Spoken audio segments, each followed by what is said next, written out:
Hello and welcome to Dialogue with Global Thinkers. I'm Xu Jianduo. Rising inflation, the ongoing conflict in Ukraine, the tensions in the Asia-Pacific region. Today's challenges are raising concerns about ideological confrontation between the West, which takes pride in their form of democracy, and the rest, with their own styles of democracies and other political systems. So what is democracy? What do we expect from democracy, and how should democracy be promoted in different societies with different cultures? Today, I'm joined by scholars, policymakers, and multilateral institution leaders to further explore this topic of democracy. At the same time, we have a strong presence of an online audience to weigh in on this important topic. Welcome to the discussion. Let me introduce our panel. We have Zoon Ahmed Khan, Research Fellow of the Center for China and Globalization, and Professor Ma Liang from the School of Public Administration and Policy of Renmin University of China.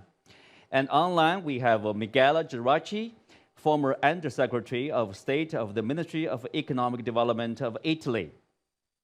Jayanath Colombage, former Chief of the Sri Lanka Navy, and Helga Zepp-LaRouche, founder and the President of the Schiller Institute. Welcome again. Well, we'll start with Zoon here in the studio. When we talk about democracy, it seems everybody is familiar with democracy, but at the same time, if you ask to define what is democracy, or probably people have different answers. Yeah. So I would like to ask you, what is your definition for democracy? Okay, so firstly, thank you, Xu Jianduo. It's really a pleasure and honor to be here. And I think the topic of democracy is very relevant for most people in the world. As you mentioned, it seems to become a discussion between the West versus the rest. We see different kinds of governance systems, and many of them even that call themselves democracies. When you zoom in deeper into the specifics of their systems, they're quite different from each other. And coming from Pakistan, we've had various kinds of democratic governments, less democratic governments. So if I had to really think about what is, when I think democracy, I think essentially this should be a governance system that is not only representing the voices of the people, but a true democratic system means that in essence, it is also delivering to the people. So if I think in my own country, more democratic governments will be those that are able to not only understand the people's needs and prioritize them, but effectively also execute policies, conceive policies, and make sure that people's lives are better. So ideally, democracy, even if you go into the term, it is a rule for the people, by the people, where representation is present, meaningful participation is present, and effectiveness is observed. So for me, that is what democracy should mean. In any case, when we use terms like democracy or various, even liberalism, whatever, people will derive different meanings of them. There are different manifestations of them. But I think we as a global community should agree that essentially a democracy should be one that is able to prioritize the needs of people. So that's at least for me. Yeah, well said. The needs of the people, or the center of whatever system probably is the people and delivery. Ma Liang, do you agree? I agree her to some extent, because if we call democracy in Chinese, 民主, it's about the ownership of the people. Yeah. So once we are talking about democracy, it's more about the nature of the government and also the relationship between the government and the citizen. So for democracy, we have both narrow and very broad definitions. Narrowly, we usually call democracy electoral democracy. It's more about whether the election is very clear, it's very fair, it's very meaningful. It's more about who could be elected to run the government. But I do believe that we should acknowledge that democracy is not solely about the election. It's more about how citizens could hold the government accountable, how citizens could engage in the process to make their needs met by government policies. That's my understanding. Yeah. Okay, thank you. Let's move on to Mr. Colombage. So there are, can we say, different styles of democracy, different forms of democracy, or different practice of democracies? Well, I think we heard some good explanation about democracy. Now, of course, democracy can be called a system of governance where there are certain freedoms given to the people, like the freedom of expression, freedom of speech, freedom of thought. But we need to ask the question, are they always good things to have so much of freedom, for people, because we have quite often seen that certain segments of the populations are overusing it or misusing it or abusing it, and that actually is detrimental to the progress of a country. So although in a good thing, unless it is cleverly used, it can backfire. And then we heard the professor explaining about the election. Yes, democracy gives you the freedom to choose your leaders. But are the leaders we elect always good for the country? That is a question that we need to answer, right? And I think whatever it is, the system of governance should deliver to your country, should deliver to your people, should deliver to the progress of your country and the people together. No matter how good a system is, we have a classic example of Sri Lanka and democracy. If I have time, I will take little time later to describe that. It is an utter chaotic situation. Now, we are a country, a democratic country since 1931. Sri Lanka is the oldest democracy in Asia, right? And we are a democratic country since independence in 1948. That is 74 years. But what has democracy given to Sri Lanka? We do enjoy these kind of freedoms. We do enjoy electing our own leaders. But at the same time, now we say the elected leaders are not good. We need to kick them out. We need them to go home. We need a system outside the constitution. We need a system outside the parliamentary democracy. So therefore, democracy per se is not the answer to the burning issues and questions in the world over, unless the system of governance is beneficial to the country and to the people. No system is good enough. So bottom line is, whatever the system of governance need to deliver effective results to the people, and then only we can say that system of governance is okay. So we can't just say the Western style democracy or other form of democracy. That is not a template for all countries. So we need, our leaders should be clever enough, our people should be clever enough, and we have huge challenges to democracy. I think I will come back to that during the conversation. Yes. What are these challenges to democracy? Sure, we'll come back to the challenges of democracies today. Michele, so it seems like the purpose of democracy as a political system is really about holding the government accountable, delivery, and also good governance. But still, there are some disappointment with some democracy or democratic practices. Remember, democracy comes from the Greek word demos kratos, which does not mean elections, like someone has already said. It means, generally speaking, power to the people. Yeah. Now, this power to the people can be exercised and executed in many ways. One could indeed be elections, but again, within some of the electoral democracies around the world, we have some nuances and details that in some cases do really meet these power to the people criteria. In some others, the appearance dominates the substance.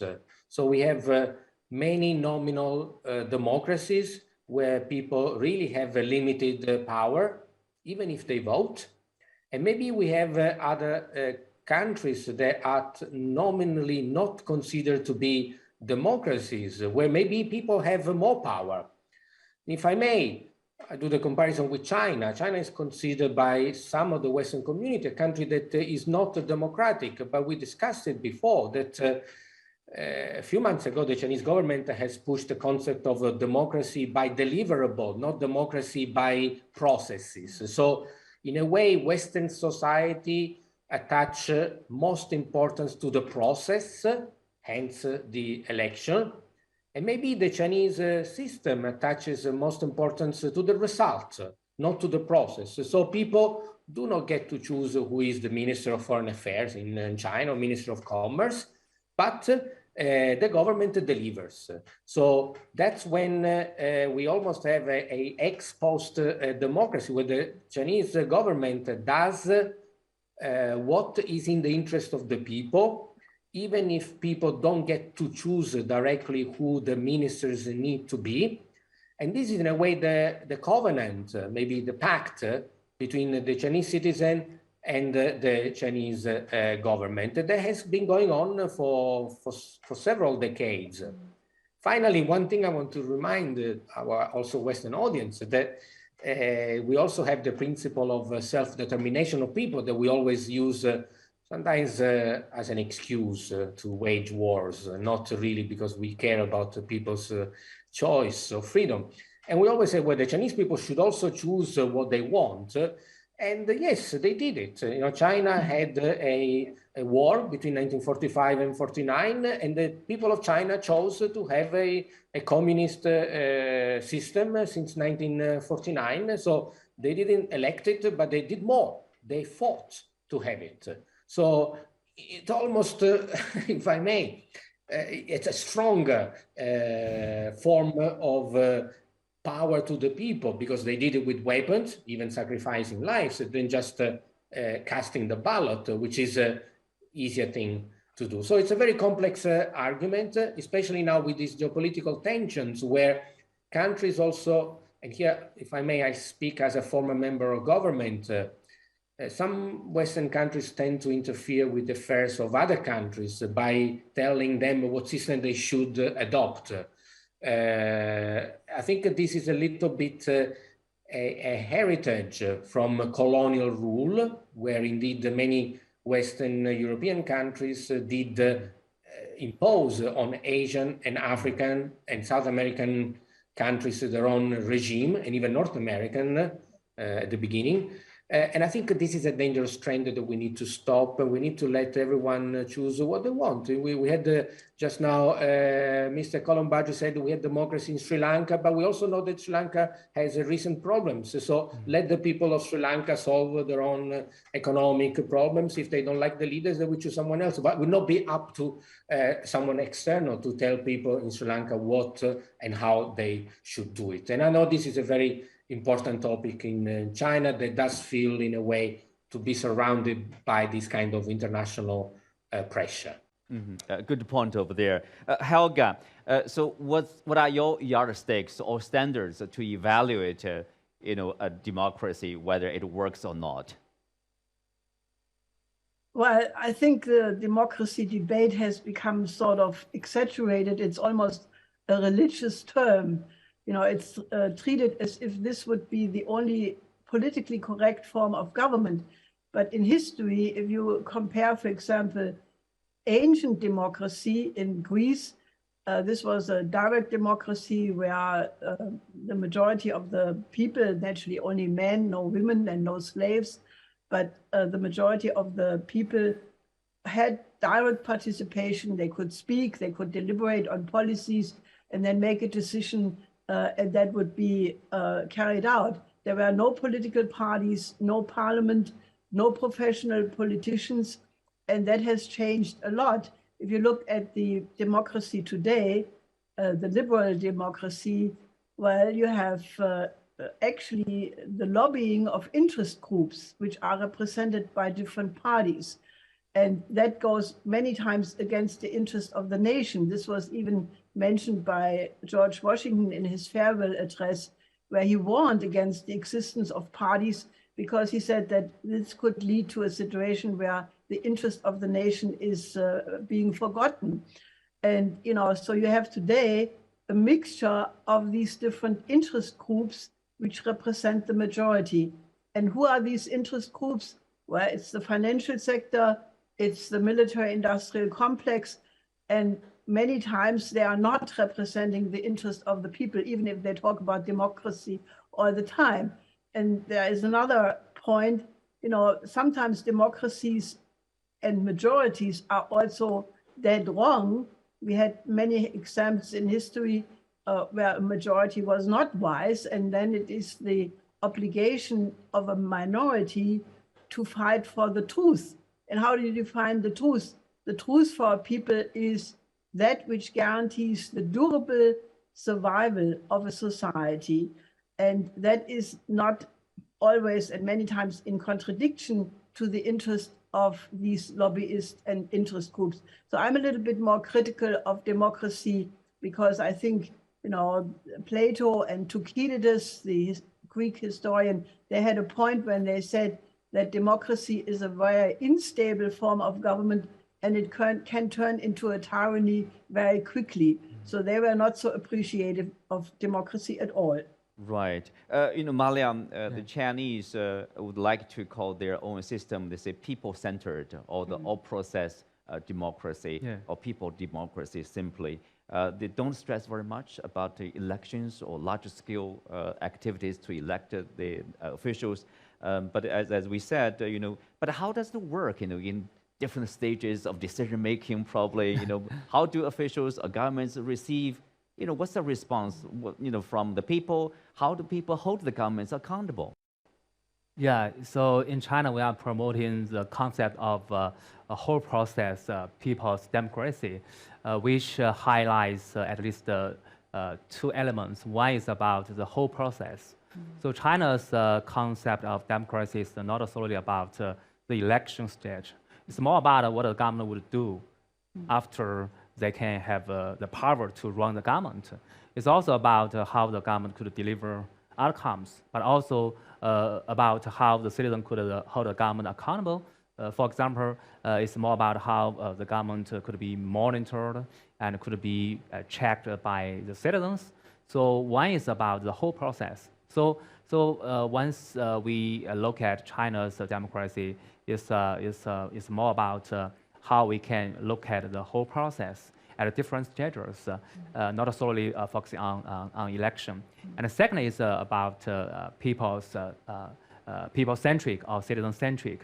It's more about how we can deliver public services to citizens to make sure that their demands and needs could be met.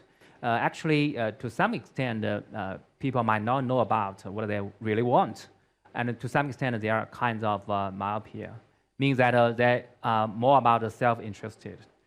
So, for example, particularly for some big projects like kinds of garbage collection, like kinds of water delivery, we need it, but usually I would not make it nearby. So that's why we have to balance citizens' self-interest and what the public want from many big projects and policies. So that's why it's very important that we put a citizen in the center, but we have to know that what we can do to really benefit them, not only shortly, but also in the medium and long-term perspective. So that's why it's very important that our understanding of a people-centric is not solely about who can vote for the government, who can really select the government. It's more about how citizens can really benefit from the government. And meanwhile, if we look at China's evolution of democracy, because we not only pay attention to the party politics, which is commonly talked in the Western political regime, but we mainly focus on meritocracy. Means that we want to have the government competent in making policies, in deliver policies, in really meet citizens' demands. So we have a civil service exam, we have a cadre institution to really make sure that the people who are in the government are really competent. They are the smart people in our country. They can make decisions that are quite relevant to local conditions and really benefit the general public. So that's my understanding of the whole process, people's democracy in China. Very, in a sense, like the Chinese characteristics against the Chinese cultural background, of course. With Mr. Colombage, as we said earlier, democracies are facing challenges. I would say probably not only in Sri Lanka, but also in other cities too, including those advanced economies. But why don't you start with as you said, your country, the systems, the challenges you see? Well, you see, if you compare democracy in many parts of the world, and especially so as a case study, if you take Sri Lanka, I can name immediately 5 or 6 major challenges that democracy has faced and is facing. I think some of the things we talk, but I would quickly say number 1 is short-termism. That is, democracy is related to the electoral cycle, which is usually like 4 to 5 years, maximum could be 6. So short-termism is one major challenge to democracy. Other one coming with the short-termism is the risk aversion. You know, an elected government, rather than taking a risk with a plan for 10, 15 years, they devise a plan for a very short term. And why? Because they don't want to take a risk beyond that term, because all they want is to get re-elected. And to re-elect, you need votes, right? And if you take very many risks, and if you impose, say, for example, taxes on people, you might lose, right? So short-termism is coupled with risk aversion. They don't take risks. And the third one, I think the worst one for me is division. You know, democracy is always, we say 51%, right? So when 51% is ruling, 49% is opposing. And in many democracies I have seen, especially in the case of Sri Lanka, the 49% always think that they have to oppose anything the government is bringing. Irrelevant of the merit of the project, they want to oppose. So this division, and some political leaders are cleverly exploiting this division very effectively. That's the divide and rule method, right? They capitalize on the ethnicity, they capitalize on the religion, they capitalize on the rich and poor gap to exploit this division to their benefit. Now, the third one, therefore, is division among the people. Another thing that Sri Lanka has witnessed through democracy is elite control. If you look at Sri Lankan history from 1948 to now, only 5-6 families have ruled the country, right? That is the elite control, because outsiders cannot really enter the democratic process and win, because it is control. The fact of the matter is votes. Right? To get votes, you can use money, you can use positions, you can use kickbacks, right? So elite control has also been a huge challenge in a country like Sri Lanka. And another thing is the voter apathy. No matter what happens, people vote, right? You know, they vote for with certain expectations. And after about 4 years, you realize that your expectations were not met. So then anti-incumbency sets in, and you vote the next guy in or the next party in. And next party also is not delivering. And what happens? You vote the rejected party back to power in the next election. So this voter apathy, because the people have not voted thinking. Now, we heard quite very well, I think Michele mentioned that deliverables should be there. People did not think about what has happened, what has the government delivered, but people thought about the promises. And the opposition, you know, they will say, we will bring rice from the moon, and people vote, right?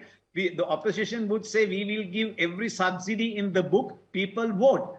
And then when that opposition come to power, they realize what they promise cannot be met. So rather than thinking of political parties, rather than thinking of individual benefits, if we can think of the long-term benefits for the people as a whole, as a country, then the voters will be cleverly electing and selecting their leader. Then the sixth one I want to add is political deals, because all you need is 51% in the parliament. What you need is a simple 51%, right? Now that has given rise to various political deals. Sometimes, as I mentioned, for money, sometimes maybe for position, sometimes favors. So these 6, to me, are the major challenges to democracy, especially in a developing country, and I have a case study of Sri Lanka. So these are the 6 major challenges that I would put.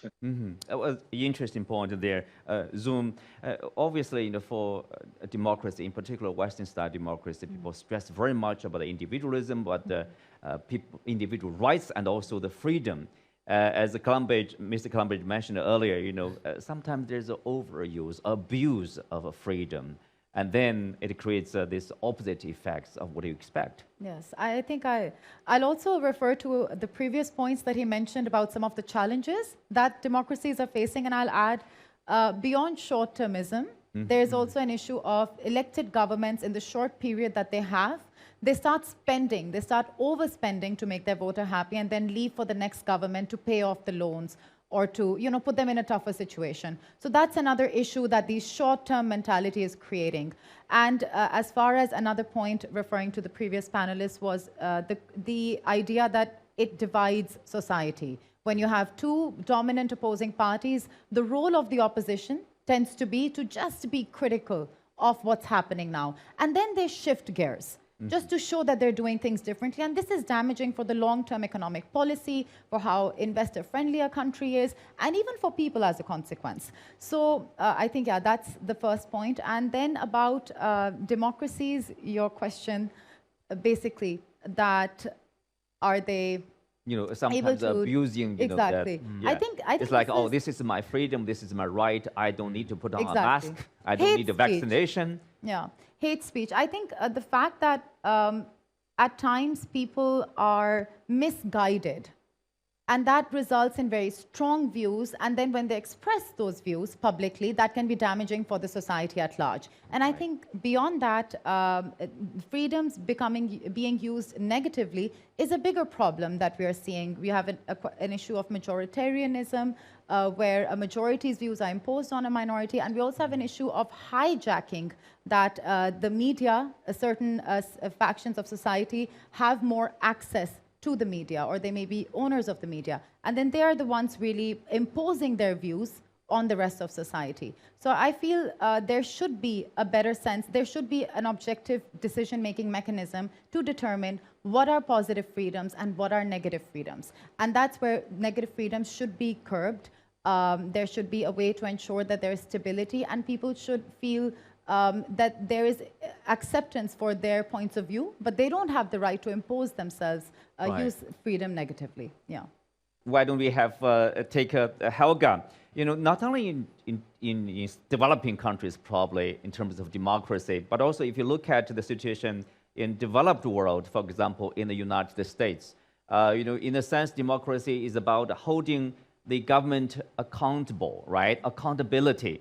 But if you look at the pandemic situation, 1 million people lost their lives, but no single officials or no single government agencies was ever held accountable in the United States. And if you look at the opinion polls, the Pew Research Center, 2 in 3 Americans agree that the phrase, most politicians are corrupt, describes their country well. And also people also complaining, just like Mr. Colombage mentioned, vote is pointless, they say. So what do you make of that, Helga? Well, I think that in the United States, the democracy is clearly not functioning. And, there is a big complaint that it's all due to Putin and all due to China. But, as the German historian Curtius well described, also the ancient Greece did not collapse because of external factors, but because of internal processes.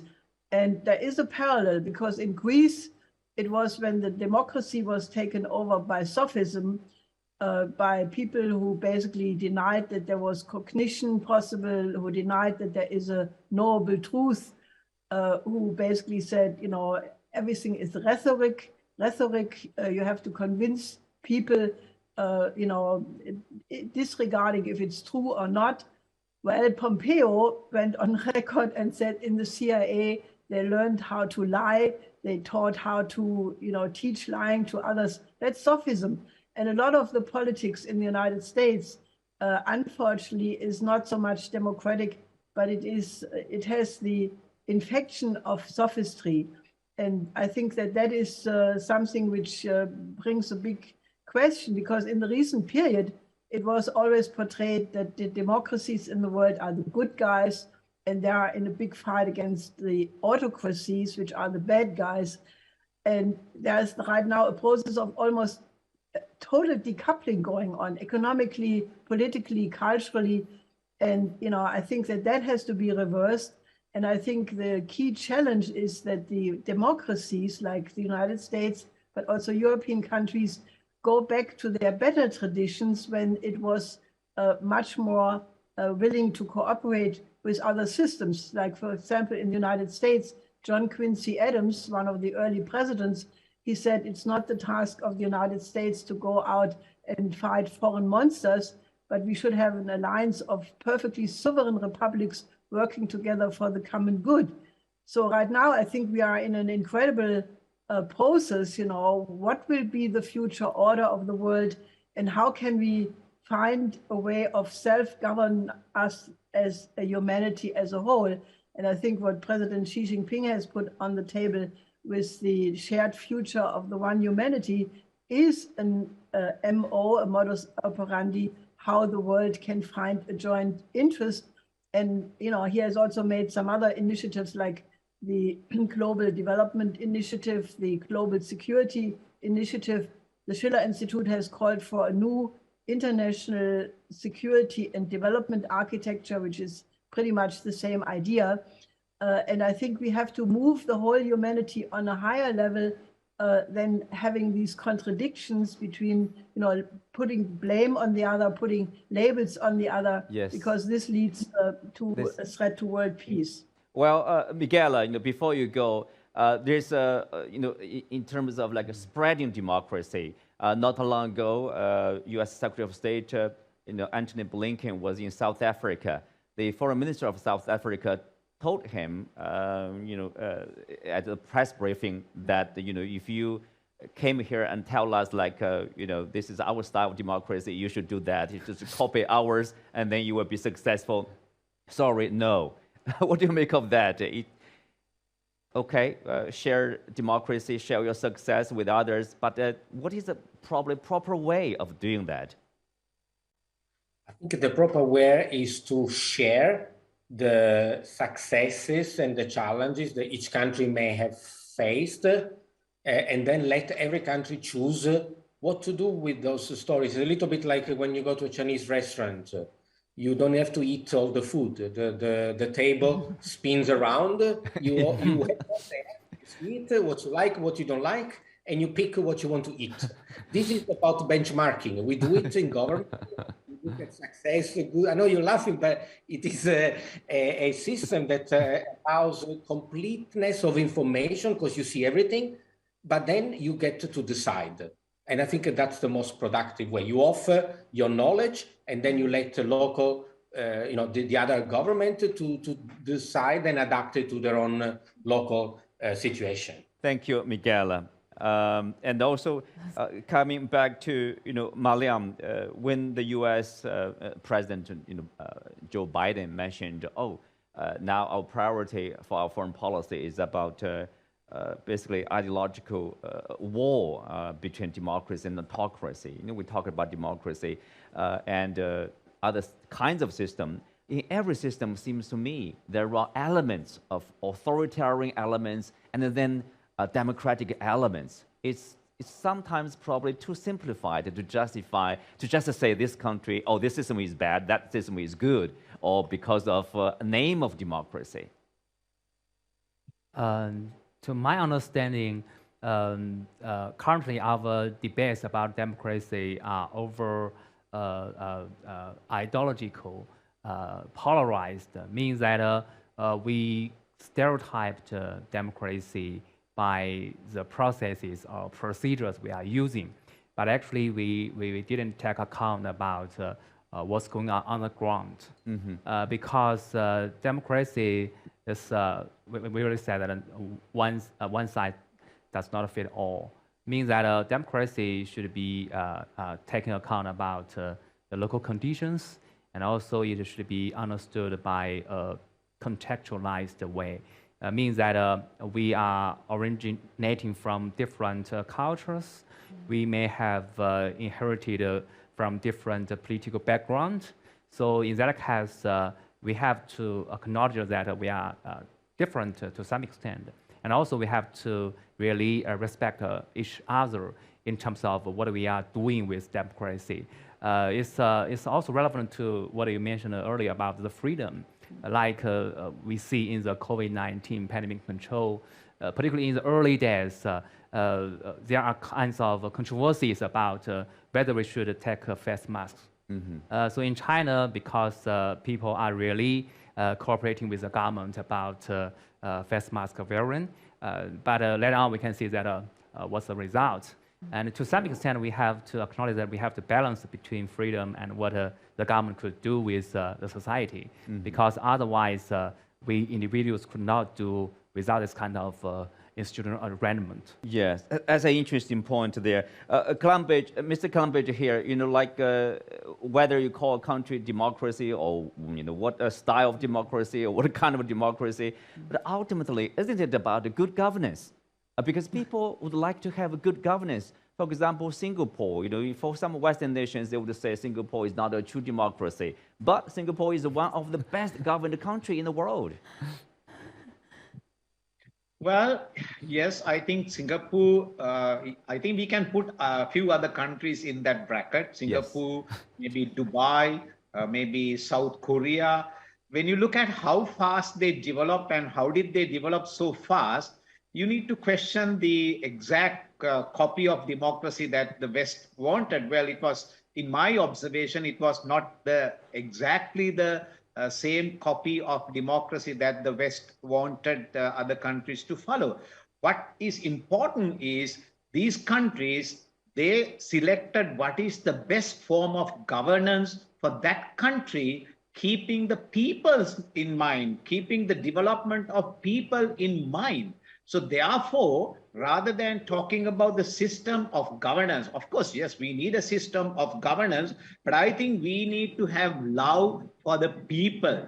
We need to have the people-centric governance system. We need to have development of the people.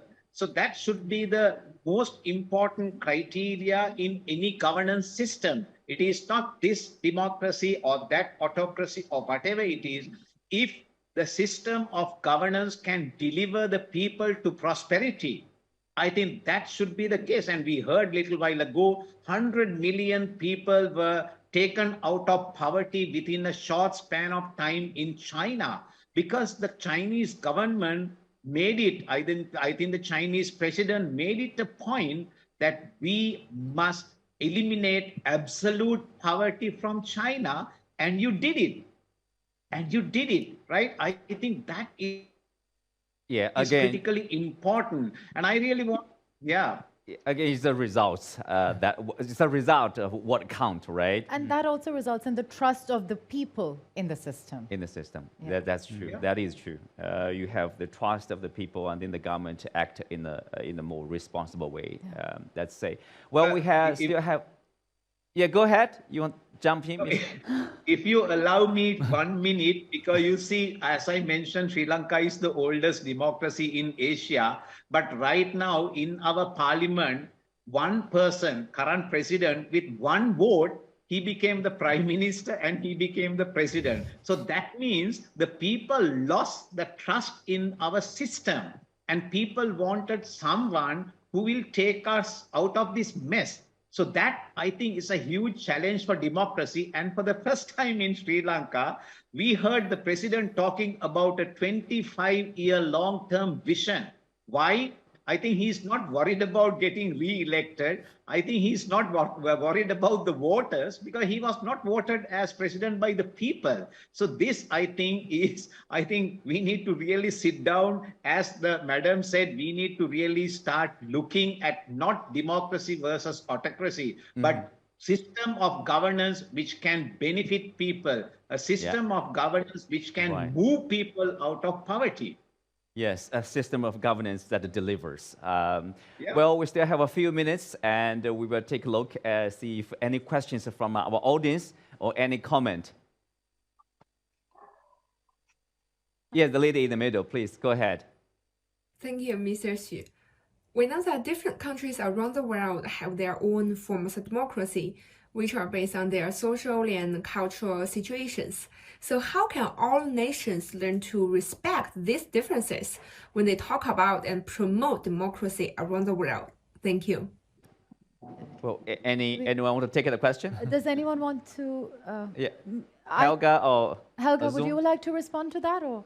Yes, I think it is extremely important that we construct and build a world where each country has the right of its sovereignty, its different social system, and there should be non-interference.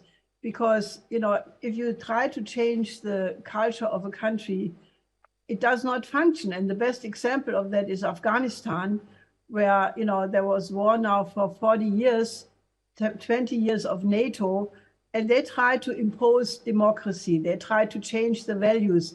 I had just some Afghani friends who told me that when NATO was in Afghanistan, they promoted pop singers who were dressed extremely lightly, which goes completely against the cultural understanding of the Afghan people. And, you know, the result was that it did not work. NATO had to leave, and it ended up with a big defeat of this effort. So I think this should be taken as an example, you know, not to try to proselytize and impose your system on other people.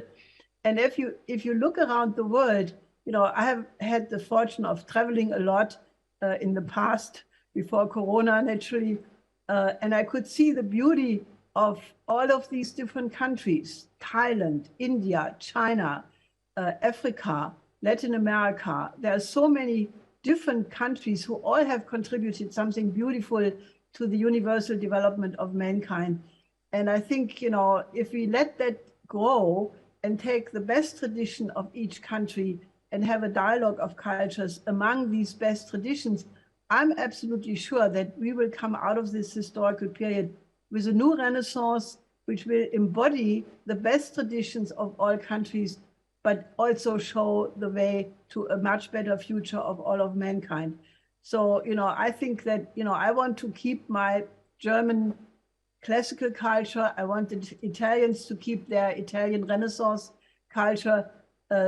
India has beautiful contributions with the Vedic writings, the Gupta period, the Indian Renaissance. China had many, many periods, you know, where China was the leading power culturally in the world.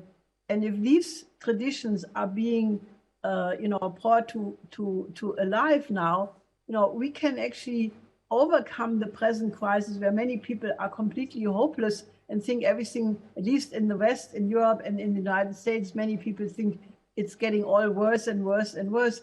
But I think we should take the view of the, you know, non-aligned movement, because you have right now a revival of the spirit of Bandung, the 5 principles of peaceful coexistence. Yes. And if each country is allowed to do what they think is best for them, we can build a peaceful order. Yes, instead of being confrontational, probably we should learn to embrace the varieties, the differences, and embrace each other, and to be open-minded. Thank you. On that note, we come to the end of today's discussion. Many thanks to our guests. You can also find us on the CGTN app on YouTube. I'm Xu Qianduo. Thanks for being with us. See you next time. Thank you.